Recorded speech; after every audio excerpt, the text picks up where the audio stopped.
Sealed Ahamkara Grasps just got a rework, and it now states, instead of its previous description, powered melee and finisher final blows grant nightmare fuel, increasing handling and airborne effectiveness. While active, freshly drawn weapons deal additional damage and grant nightmare fuel on final blows. Gaining nightmare fuel reloads all holstered weapons.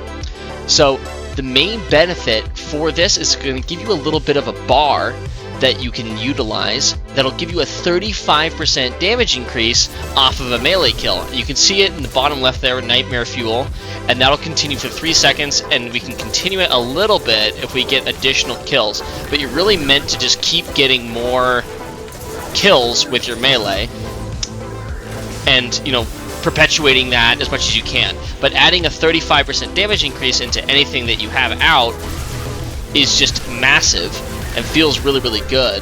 With this exotic, we're actually going to be pairing it together with getting lots of melee kills to perpetuate that new bar that they have of nightmare fuel, and we'll also be trying to make it so that our melee does increased damage with increased effects. So what we're going to be doing is we're going to take advantage of Monte Carlo, where dealing damage with this weapon reduces your melee cooldown and grants a chance to fully charge your melee ability with each kill. This is going to make it so we can actually melee all the time, because the demand for this exotic is roughly every 6 seconds. We want to be getting a melee kill in order to keep that 35% damage bonus rolling along. And the nice thing about Monte Carlo is that with its other perk here, Markov Chain, this weapon gains increased damage from melee kills. Any kills with this weapon, melee kills grant ammo for this weapon. We don't really care about that second part, it's a primary, that's from an older part of it. But essentially, you'll get a 60% damage increase on the base of the weapon with Markov Chain times 5 immediately on a melee kill. So you're basically going to be getting a melee kill, getting a 35% damage increase from the exotic, and then also a 60% damage increase from Monte Carlo at base, just making this thing feel like a heavy. It feels fantastic. For our subclass, we're going to be running, you can choose whichever super you want here. The main reason we have Gambler's Dodge on is to perform a deft tumble, avoiding any attacks, dodging near enemies fully recharges your melee ability. This is a little bit redundant with Monte Carlo, but same with this, because when we get a melee kill, it's going to reload all of our weapons anyways with our exotic. So really pick your poison here.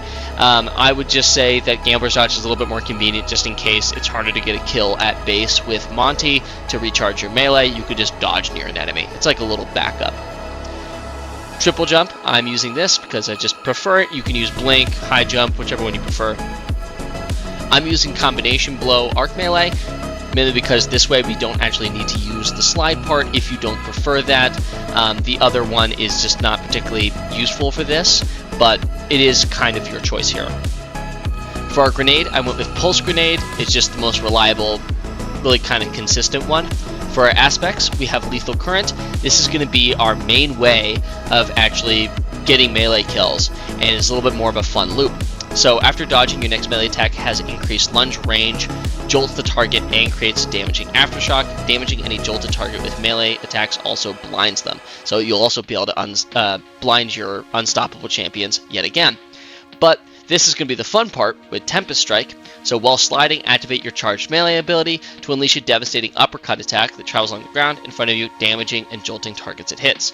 Defeating jolted targets grants a stack of Bolt Charge. So this will be our main way of getting the new verb Bolt Charge, and just really just going to be annihilating targets as we go. So it's more of a melee weapon build that has a lot of synergy. You're just going to be doing a lot at once, which is kind of the Hunter playstyle to begin with anyways. For our fragments, we have Spark of Discharge. So this is going to make it so that when we get a kill with our arc weapons, they'll create an Ionic Trace. However, the main reason we're using this is collecting Ionic Trace will grant you a stack of Bolt Charge. So even though we're using a kinetic exotic, this is still a helpful fragment.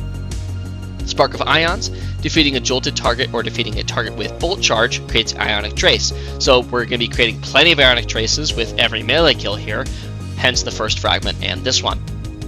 Spark of Resistance, while surrounded by combatants, you are more resistant to incoming damage, a necessary part of every arc build. These days, it's just your main survivability. That extra damage resist is massive on a class that doesn't have too much healing. Then we also have Spark of Shock, your arc grenades jolt targets. This one is swappable if you find yourself not really throwing your grenade all that much. And it's helpful AoE. The pulse grenade is fantastic and always feels better with a little bit more jolt attached to it. But you can swap this out for something. You can swap out the weapons for anything you prefer. You can use the machine gun. You can use the grenade launcher that I'm using. I have Envious Arsenal Elemental Honing on here. And on my machine gun, I have Overflow Jolting Feedback. You can really just run in and get a melee kill. And now we have Mark on Shave ×5 and Nightmare Fuel, and we just make Monty completely shred. And you get your melee back so quickly with this. It's insane. And you don't even really have to get kills. You can just let it do its thing, and then we can get a finisher, and that'll also give us Nightmare Fuel. For our mods, we're going to be running a Harmonic Siphon mod along with a Kinetic Siphon mod, so all of our weapon kills can generate orbs for us. We also have a hands-on mod, because we're going to be getting a lot of melee kills, so getting our bonus super energy back is going to be a nice little bonus effect of this.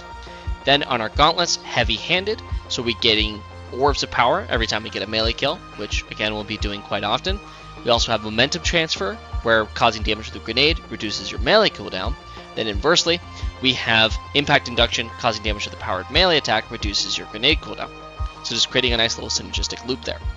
Then on our chest piece, we have 2 resist mods. One is a harmonic, and that's to make it so that we can be resistant to whatever we're facing. Feel free to swap these out for whatever. A charged up mod to increase the maximum armor of stacks of armor charge you can carry by 1, just to make our surge mods last a little bit longer.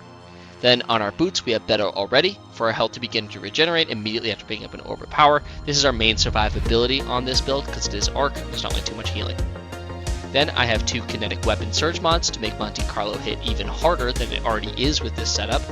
You can swap out one of these for, instead of 17%, a 10% damage increase for a recuperation mod or something like that, just to get a little bit more burst of healing if you're feeling like you're dying too quickly.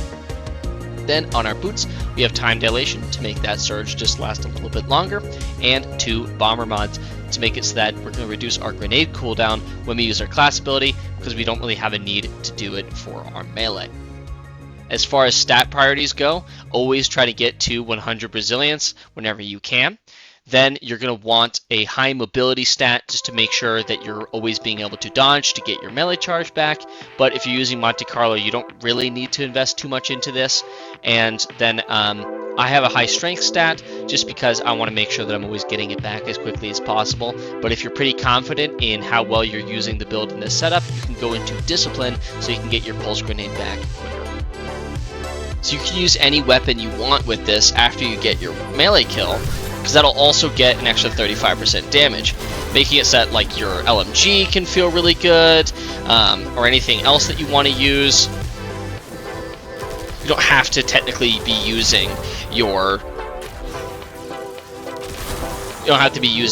Monte Carlo the whole time for it, particularly with having your dodge be able to give you your melee charge back. But Monty just makes it a little bit more consistent, has that extra bit of synergy, but it's really not a requirement outright.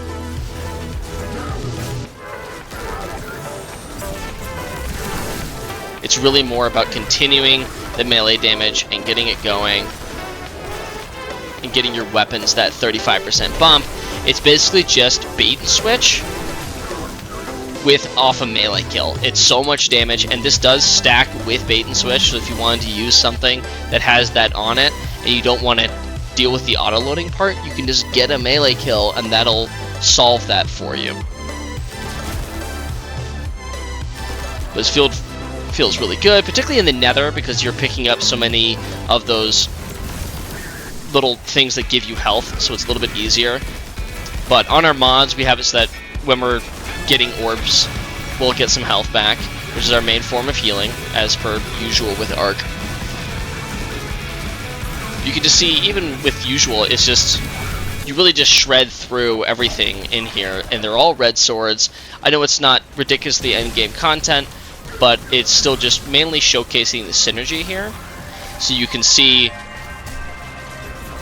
how you can take it and bring it into other content.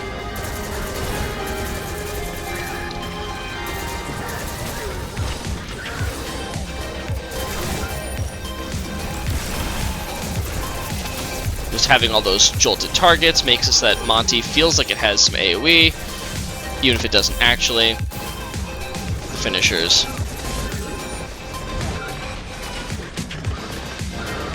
The nice thing is that it will, off a melee kill, reload your stowed weapons for you.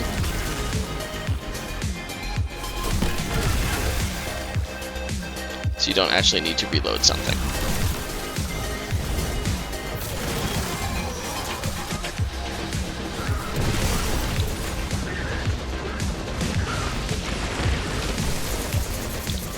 Really just wanted to get a quick build out there to show off the use case of this exotic that I feel like kind of flew under the radar on how useful it is, how good they just made it.